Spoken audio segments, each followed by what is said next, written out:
welcome to Gimpy Bytes, the only place on YouTube that combines gaming and disability into one fine point on the space-time continuum. I almost screwed up the intro. I am Captain Gimpy, the one who can't make YouTube videos, and this guy, I don't know who you are. Oh, I am Zenburo, with my weak donkey noises. Yeah, dude. Like I said, they're getting weaker every time. Well, you know I'm dying, okay?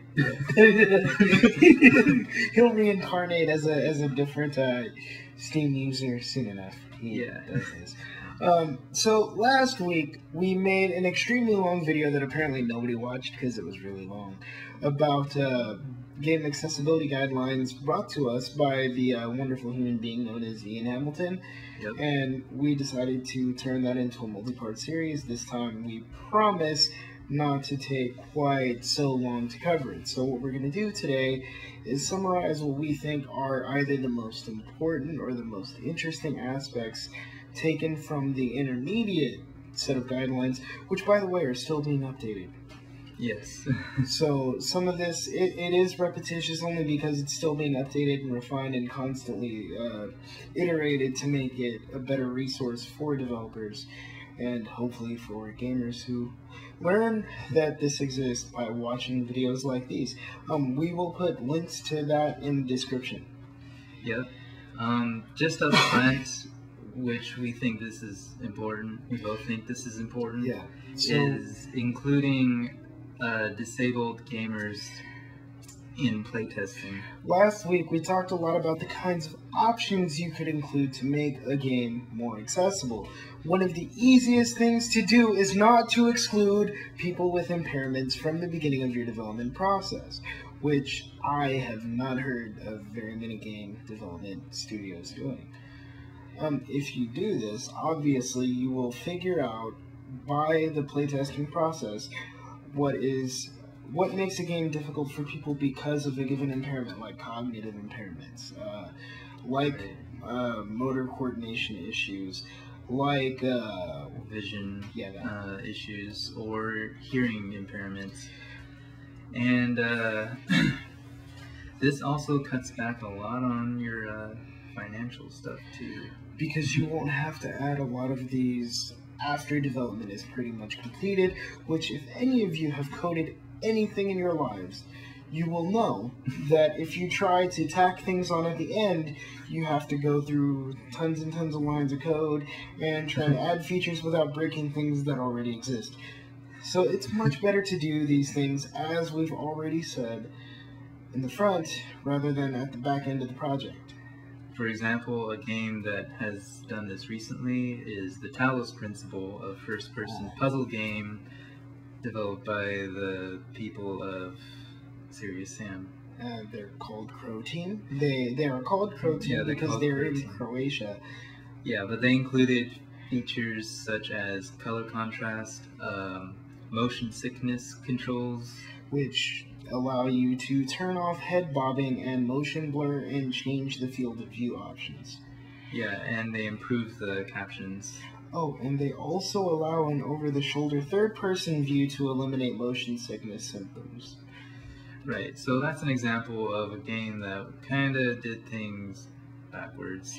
Well, but they did it, and they did it pretty well, actually, I have to say. It didn't look like they were like, oh, let's just slap some stuff together. In fact, a lot of these options they already had. They were just buried in menus that they consolidated into one place, so for people with motion sickness, they can find them more easily. So to be fair, they had most of these things already in.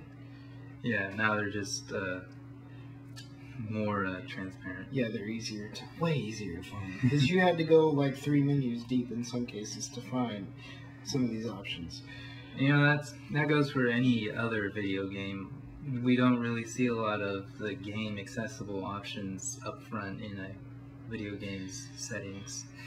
Which brings us to our next topic. So one of the things that I've talked about from the beginning is the inclusion of things, basically assistive modes, to help people with motor coordination issues actually enjoy your game. So one thing you can do is give the user the option to auto-complete QuickTime events or simplify them. Nobody likes QuickTime events anyway. This is one of the hugest, most frequent criticisms against the Telltale style game, is that all there basically is in terms of gameplay are a bunch of QTEs, which nobody likes. Apparently, if you listen to the internet. Telltale, like, you should keep making games that you think are cool, so I'm not gonna say anything against that. But some of the QTE button mashing sequences are really hard for me to complete because they involve me using a quarter functional left hand to do some of the stuff, and sometimes I have to hand this full to control just so I can get to the next sequence because I can't push the buttons. Another game like that was Heavy Rain. Yeah. And, Heavy Rain was worse about that, though. David Cage games in general are notoriously bad for me because those are very hard to complete. Yeah, I have to be next to him when he plays this type of And then I literally throw it at you, and then I'm like, here. Yeah. Yeah, so I'm his other hands for those type of games. Another thing, I found out recently that Dirt 3 has an assisted steering mode. And basically, like, it's pretty cool, and I never really thought about that. Because I haven't seen a game like that since the early 90s that kind of did that thing. But the way they handled it here, it's a lot less, like, just making the game super easy, and it really is about making it more accessible. So there was like a weird rad racing game I used to play on a PC, and when you turned like the simplified mode on, basically it accelerated for you and all you did was steer. And so it made the game really easy. It was a Mario Kart style game. So for Dirt 3, which is the game we want to highlight here, they did something a little different. So what it does is it basically draws this like green racing line that the car tracks to, but you can still be pulled a little too far to the left, a little too far to the right, and the game auto-applies braking for you when you steer. So that makes it a lot easier because there's a lot less of, oh, I have to hold one button with this finger that I can barely move, another button with this other finger that I can barely move, and then hold down acceleration while steering.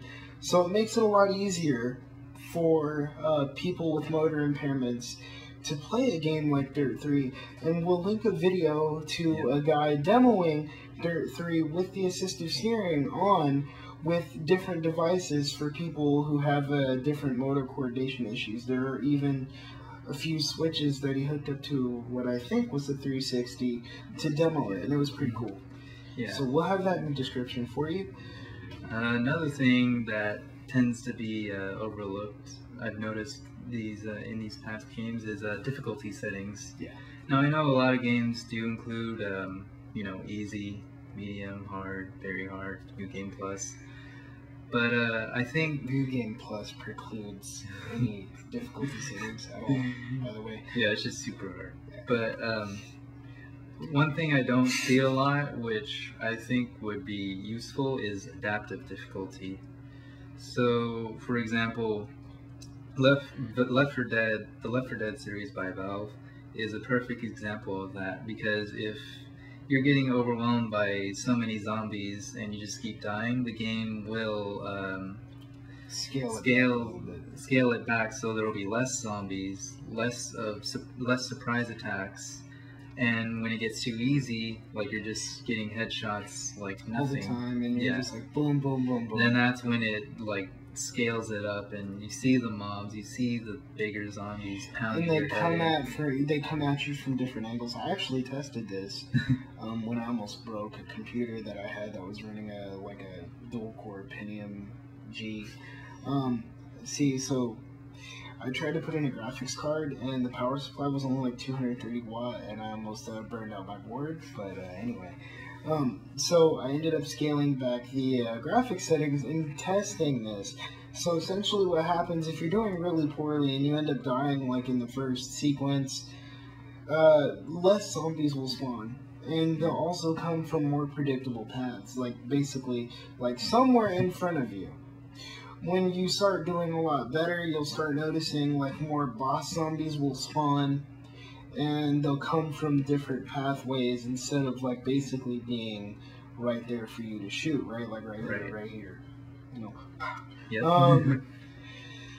So it's a really cool thing. In addition, they also have easy, medium, and hard, so it scales within a certain level of tolerance, it appears, which is cool because playing a lot of modern shooters with the keyboard and mouse has become increasingly more difficult for people like me to actually do. Yeah. Which means that nobody wants me to play online with them unless it's in a game like Left 4 Dead, because nobody cares that you have a disability when it comes to internet gaming. You know, with the rise of, or rather, the rise of like the Kinect and Wii U, which no one really plays anymore, I guess. But those games, like the Wii U, makes it mandatory to be good to use the motion controls, but it leaves people like my friend here out, and it's like non-optional.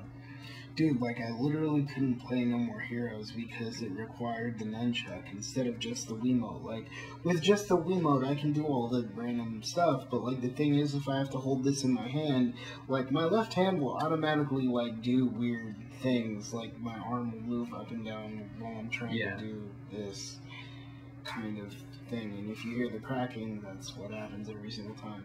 It kind of hurts, but yeah, guys, so, and we've speculated on this about VR and stuff. We don't know what's going to happen with that. Honestly, I think that if VR really takes off, people with physical impairments are going to be left in the dust. That's what I think. Yeah, so... Yes, on the brighter side of things, one thing that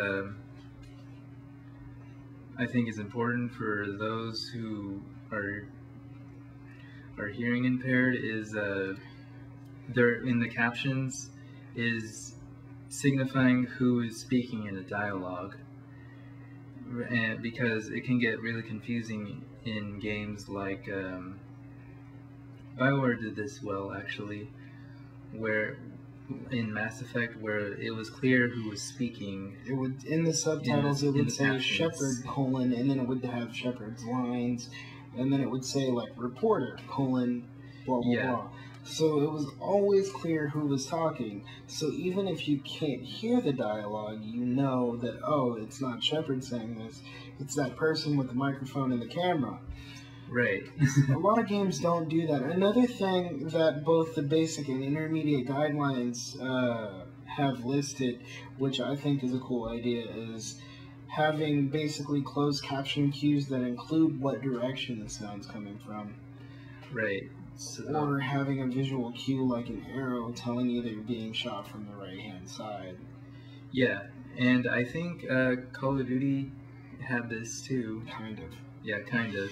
Of course, everything was in red, so different shades of red. So if you were colorblind, you were basically shit out of luck.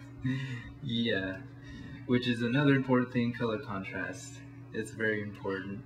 Yeah. So, yeah. Definitely. Let's see, is there anything else? One interesting thing that I found in the intermediate, which I just found it interesting, was making sure that game context sensitive cues were visible to those who had peripheral vision loss. So basically, when you place these things, you want to make sure that they don't end up here on the side of their face or here when it comes to their head position in relation to the screen. You basically want to keep things in front of the user. Yeah, because whether you realize it or not, like when we're staring at the screen, we can see all of that. Like, we'll notice that context-sensitive button on the side. Whereas with others, it's not so clear. There are several visual impairments that include a loss of peripheral vision, so they can literally only see in front of them. So I think we should take that into account as the gaming community broadly. Basically, okay, look. These videos I'm making essentially to call developers out to include accessibility options in damn near every game you make. Dark Souls Too many fanboys love that game for being broken in order for it to make any positive changes to being more inclusive while still remaining challenging. Yeah. Mind you, not everybody wants an ass-hard game, okay? Like, I'm saying, like, you play for 30 seconds and you're dead. You play for 30 seconds and then you're dead, and then you're like, oh, I can get into this area now. Oh, I made it 45 seconds and I'm dead. Not everybody likes that. Yeah, it's a big turnoff. You can still keep the combat essentially the same while still keeping the difficulty scalable, so that people who do have difficulty because of motor issues or whatever can still enjoy the game without necessarily making it not hard at all to where it's not even fun to play, and it basically feels like you're just watching stuff repetitively on Netflix. Yeah. So that's our summary of the intermediate section of GameAccessibilityGuidelines.com. We, like we said before, link in the description. Yeah. Share the video. Yes. Watch the video. Like, comment, and subscribe. Do what my outro says, or I will choke you personally because I have buff-ass forearms and everybody has. See that? See? Yeah, they are very painful. Yeah. So, But we hope you guys enjoyed this video. One thing I want to point out to people before we exit. Push the thing. One thing I want to point out before we exit the video and leave you to your devices. Yes, most of these features can be used by the more dubious to quote-unquote cheat. But people can also create these things where they didn't exist before to cheat. Cheaters are going to cheat no matter what. That shouldn't keep you from including options like this to make the game more accessible to as many people as humanly possible, so that these barriers are no longer barriers. So, until next time, I've been Captain Gimpy again, and this... I've been Zanburo. Yeah. Oh man, that was bad. And we'll catch you on the flip side. We'll catch you on the flip side. Yeah. See you next episode.